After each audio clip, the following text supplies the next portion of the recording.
Bacon Attorney General and Chancellor. Thus, at last, at the age of 52, Bacon had gained the place which Essex had tried to get for him at 32. The time of waiting had been a weary one, and it is impossible not to see that it had been hurtful to Bacon.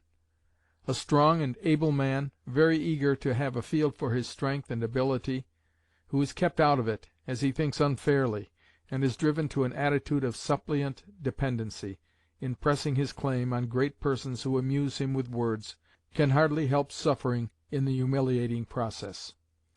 It does a man no good to learn to beg, and to have a long training in the art.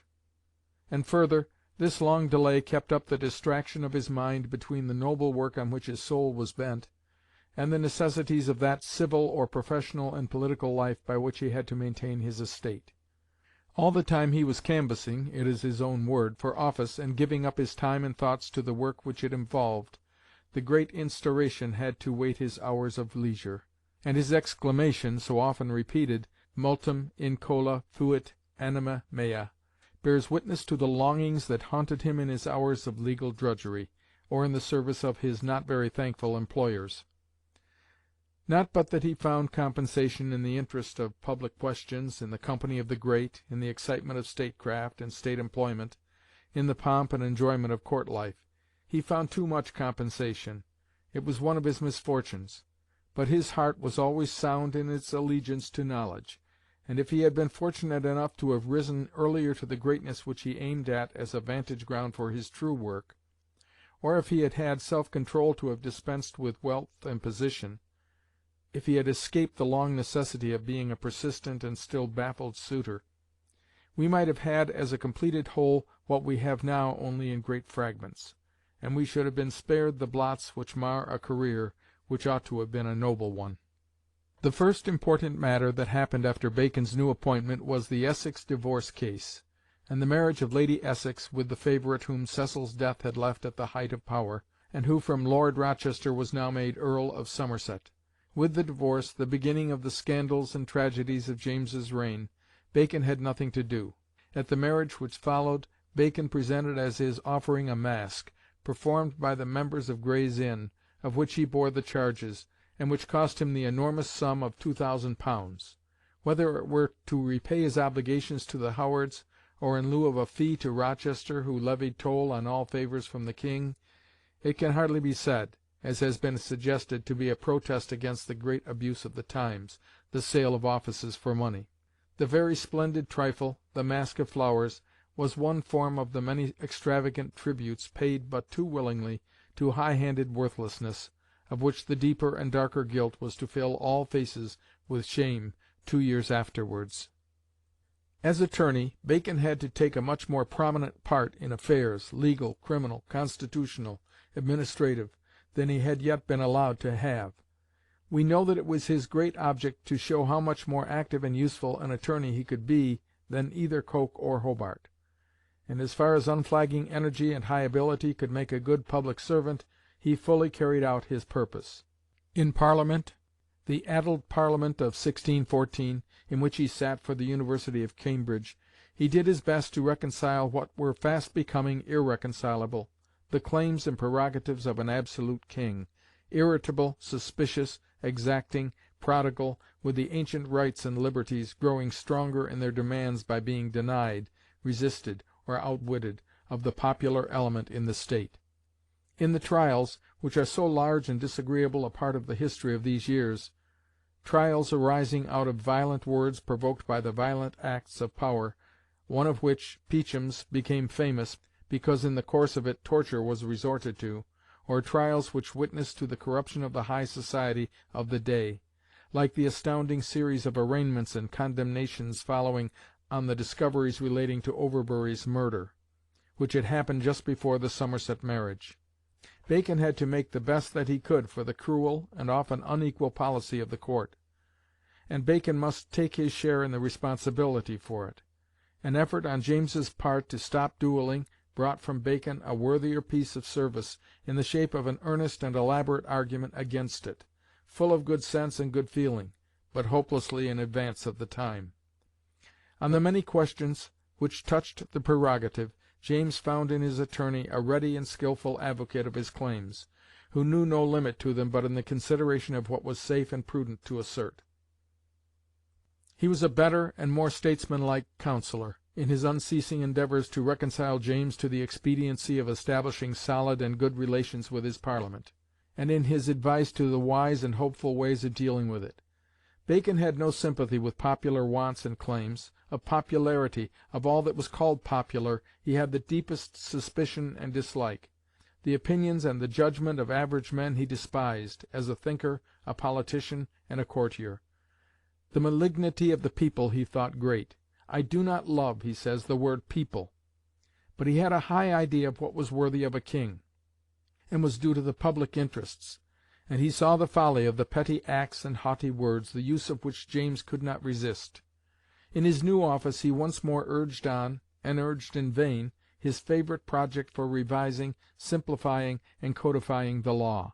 This was a project which would find little favour with Coke, and the crowd of lawyers who venerated him, men whom Bacon viewed with mingled contempt and apprehension, both in the courts and in Parliament, where they were numerous, and whom he more than once advised the King to bridle and keep in awe. Bacon presented his scheme to the King in a proposition, or, as we should call it, a report. It is very able and interesting, marked with his characteristic comprehensiveness and sense of practical needs, and with a confidence in his own knowledge of law which contrasts curiously with the current opinion about it. He speaks with the utmost honour of Coke's work, but he is not afraid of a comparison with him.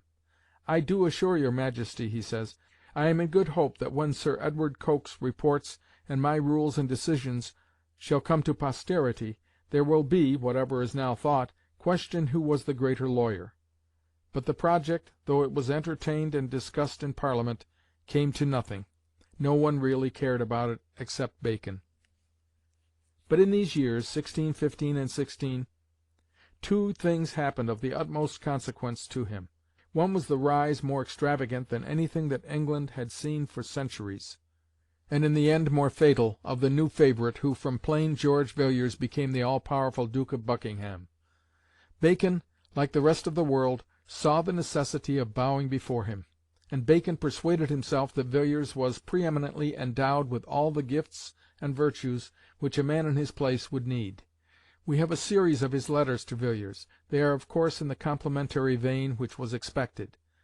But if their language is only compliment, there is no language left for expressing what a man wishes to be taken for truth.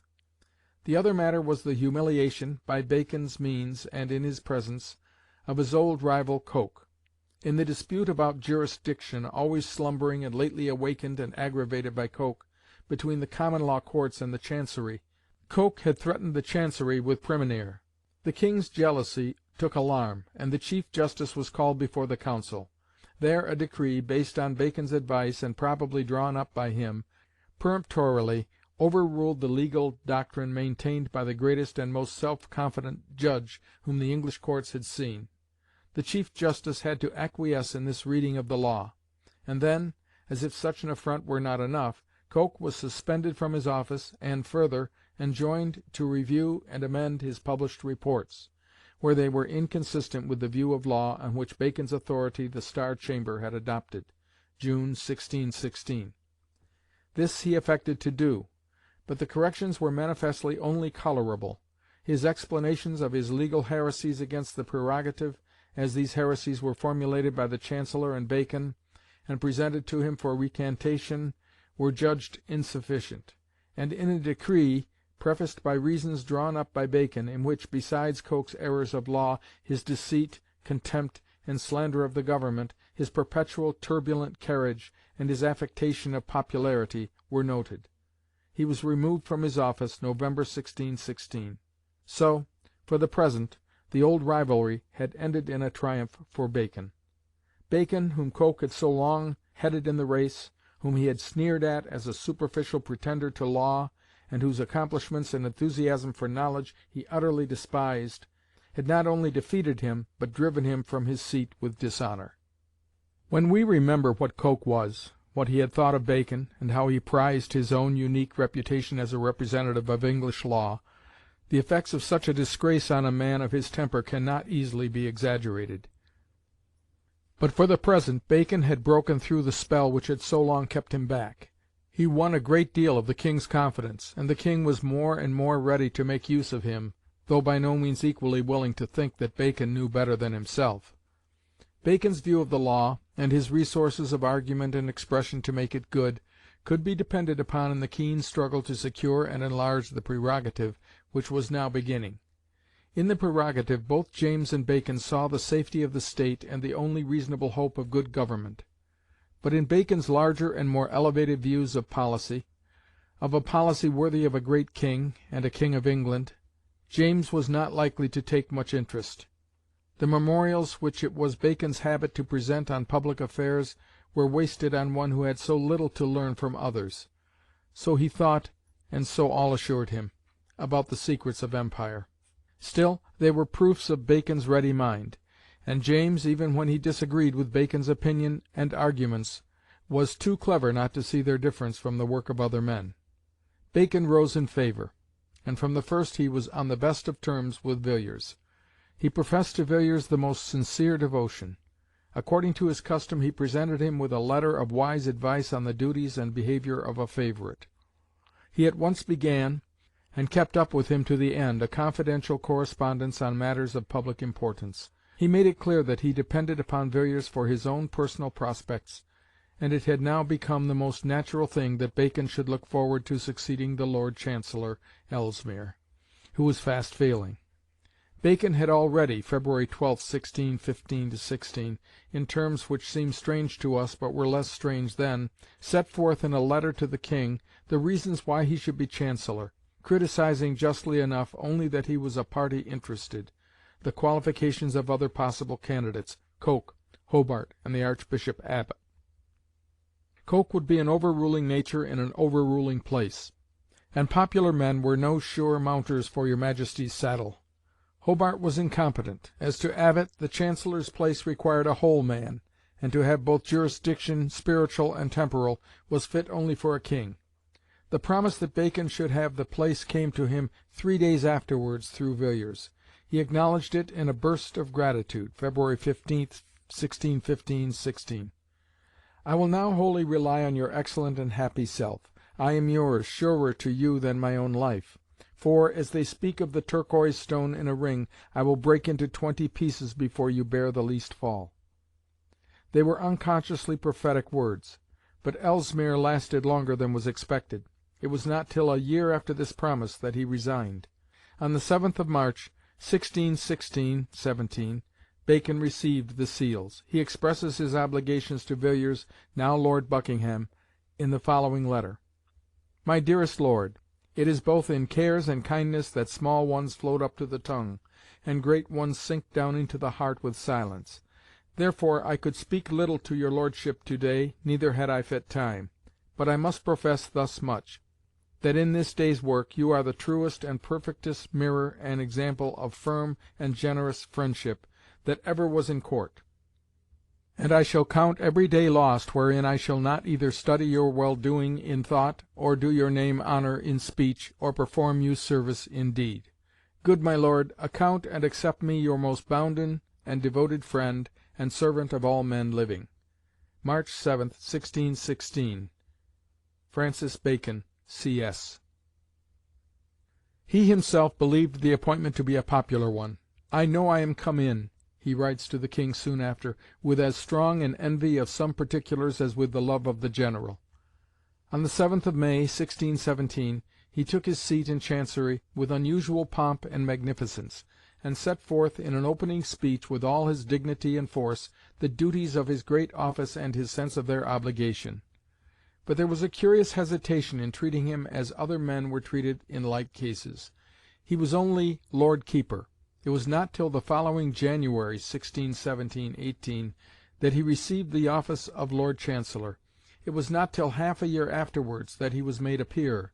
Then he became Baron Verulam, July, 1618, and in January, 1620-21, Viscount St Albans. From this time Bacon must be thought of, first and foremost, as a judge in the great seat which he had so earnestly sought. It was the place not merely of law, which often tied the judge's hands painfully, but of true justice, when law failed to give it. Bacon's ideas of the duties of a judge were clear and strong, as he showed in various admirable speeches and charges. His duties as regards his own conduct and reputation, his duties in keeping his subordinates free from the taint of corruption. He was not ignorant of the subtle and unacknowledged ways in which unlawful gains may be covered by custom, and an abuse goes on because men will not choose to look at it. He entered on his office with the full purpose of doing its work better than it had ever been done. He saw where it wanted reforming, and set himself at once to reform. The accumulation and delay of suits had become grievous. At once he threw his whole energy into the task of wiping out the arrears which the bad health of his predecessor and the traditional sluggishness of the court had heaped up. In exactly 3 months from his appointment, he was able to report that these arrears had been cleared off. This day, June 8, 1617, he writes to Buckingham, "I have made even with the business of the kingdom for common justice, not one cause unheard, the lawyers drawn dry of all the motions they were to make, not one petition unheard, and this I think could not be said in our time before." The performance was splendid, and there is no reason to think that the work so rapidly done was not well done.